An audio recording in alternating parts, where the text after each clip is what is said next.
Hi, and welcome to another Training Tip Tuesday. My name is Jess Van Koningsveld, and today I would love to talk to you about bathing your cat. Should you bathe your cat? What are some other grooming options? What can we do to help our cats staying their freshest? My name is Jess Van Koningsveld. I'm the cat behavior specialist at the Humane Society of Huron Valley.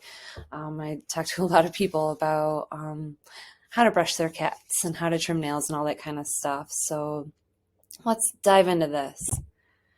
So what are some interesting facts about cats? It's important to know that cats have barbed tongues that can clean their coat way better than we can. So it's not really necessary for a human to intervene because cats are so good at keeping themselves clean. And cats spend over 50% of their day grooming themselves. That's how important to them that they are clean.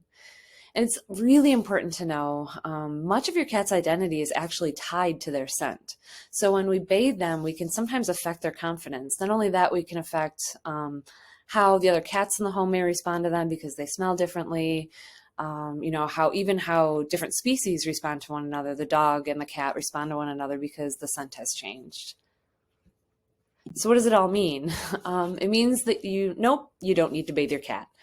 Unless, of course, you have a hairless breed. They have all kinds of grooming needs, but we're not speaking kind of on those guys right now. They have a lot of needs, and bathing is one of them. And this handsome fellow is actually a friend of mine's cat. So just try to remember that if you bathe your cat kind of in a way that makes them uncomfortable, they begin to associate regular handling with something that's scary and uncomfortable. So if we're choosing to bathe them regularly and it's not something they're comfortable with, it can really affect your relationship with your cat.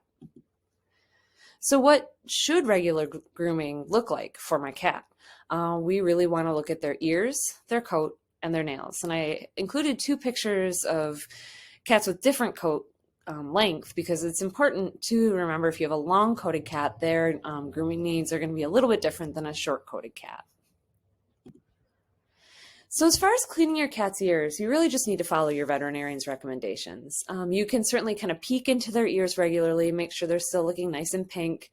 But you really want to speak to your vet about what kind of cleaning they recommend. And in most cases, there's no cleaning that's recommended, sometimes just a wiping out with a damp sponge, a damp cloth rather, or a gauze pad can be sufficient, but you do want to check with your vet before you kind of root around in their ears. And once they've given you the go-ahead, you can clean those ears with vet-approved tools and cleansers, and that's only as needed. A cat's ears tend to stay fairly clean. It's not like if you've got a dog with folded ears or floppy ears, you've got to keep a very close eye on what's going on with those ears. Cats' ears, as with their coat, they tend to keep themselves nice and clean. So speak with your vet before you really kind of dive into cleaning ears. But brushing your cat is definitely something that's important for them, right? So what are some just kind of basic tips? You want to make sure you're choosing the right brush for your cat. Long-coated cats do have different needs than short-coated cats as far as brushes go. It's about their comfort level with the brush that you've chosen. So it's important that you really know and understand their handling threshold, that you know what their body language is telling you, if they've had enough, if they're uncomfortable, if they don't want to be brushed anymore. We need to be respectful of that. If they've had enough, we stop brushing, we let them move on, we try again at another point. You can always use treats and other reinforcers liberally while brushing. There's really nothing wrong with just kind of loading them with treats while you're brushing them so that they really associate that with a very good experience if it's something they're not used to. And you can make it a bonding experience. There's some really cool grooming tools out there that you can use. There's a grooming mitt that you can use just as you pet them. So it's just really part of your natural experience with them. The more comfortable they are, the more it becomes a bonding experience. The less comfortable they are, the more you're breaking a bond with your cat. So it's really important that you make sure you're not forcing brushing. It's important that this becomes something that you guys do together, that your cat's making the choice to be part of this brushing experience. So some pretty basic grooming tools, right? I'm I am a big fan of the Zoom Groom, this purple cat-shaped creature on the left there. I'm a big fan of those because it kind of massages your cat's their coat. It massages kind of dandruff and things out of their coat. It feels comfortable to them as you use it. A lot of cats respond really nicely to it. It's really, you can use it while you're petting your cat, just as part of, a regular kind of interaction with them. And it'll do a really nice job of pulling kind of loose hairs and dandruff off.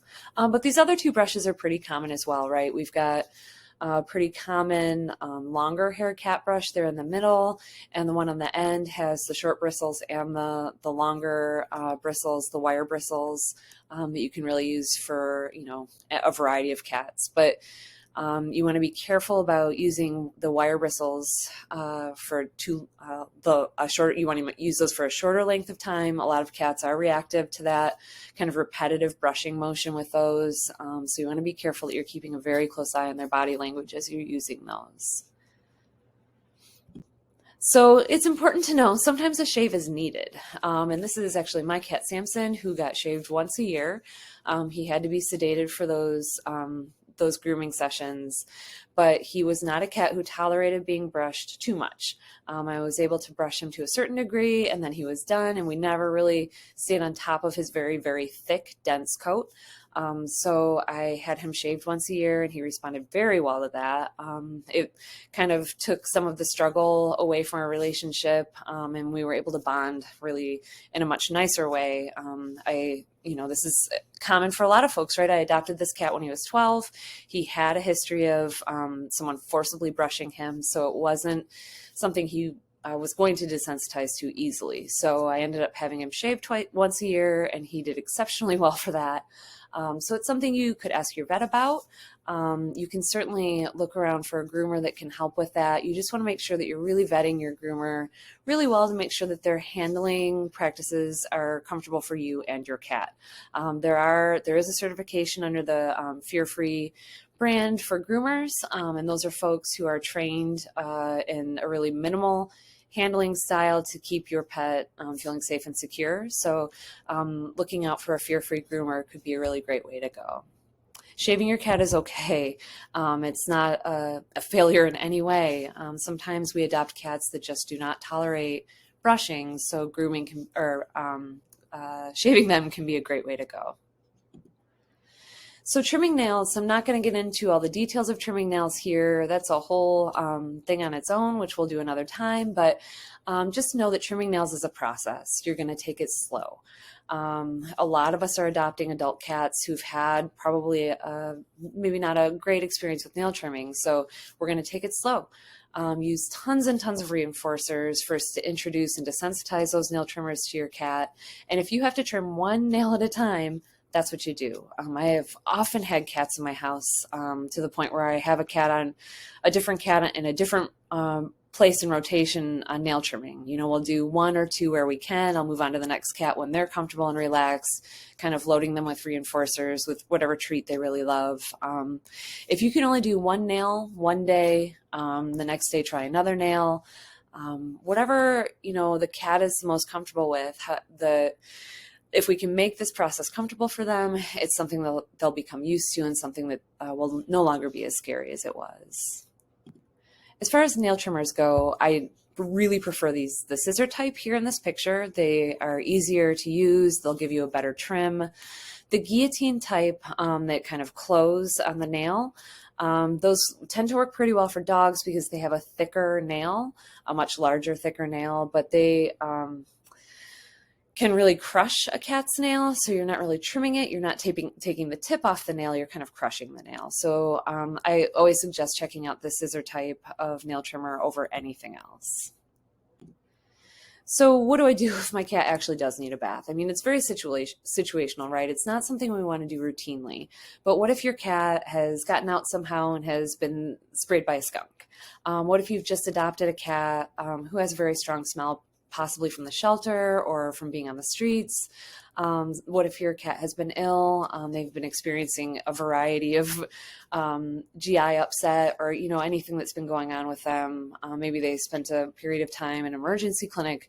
Lots of things happen, right? So it is situational, and there could be times that you do need to get your cat nice and clean. So what can you do about that? There's a few products on the market that you can use that can be helpful for this. There are pet wipes, there's waterless shampoo, there's a few products that can make this as painless as possible for you. I love the pet wipes because it's just like petting your cat. It's feels more comfortable for them than submerging them in water, right? That's a really scary prospect for all of us. So if the wipes are sufficient for what's going on with your cat, I always recommend to go with those first. The waterless shampoo is similar in that it's usually sprayed on, or you spray it onto a washcloth and then rub their body with it. So that can be a nice solution as well. If those two things don't feel right, just getting a washcloth, just wetting it down with some warm water, and try wiping them down perhaps with a cleanser of some kind. Very minimal use of cleanser. Sometimes that can be sufficient, but there could potentially be times where you do have to actually wash your cat. And in those instances, I suggest a sink over a tub, only because it's a smaller space and you will be less apt to fill it up completely with water. There's this urge when you're giving anything a bath to fill that tub up and submerge that thing in it, which we really want to avoid doing with cats. Just getting their feet in the water and kind of pouring water gently over their body is a much better way than ever submerging your cat. And you want to take that with a lot of care before you kind of go with the tub or sink full of water. But you do want to keep an eye out, whatever soap you're using, to use really gentle ingredients with a limited scent. The more natural, the better, will be more comfortable for your cat's coat, for their skin. So the less scented, the better. Flea baths can be really dangerous for cats. Over-the-counter flea baths can be really dangerous. So we want to avoid that as much as possible. There are lots of other treatments for fleas, and a flea bath is not really safe or necessarily overly effective for your cat. So we're going to try and avoid flea baths altogether. So that's kind of grooming and bathing in a nutshell. We'll definitely dig into some of these topics a little deeper in another Training Tip Tuesday, but I want to thank you for joining me, and I will see you guys again soon. Thanks so much.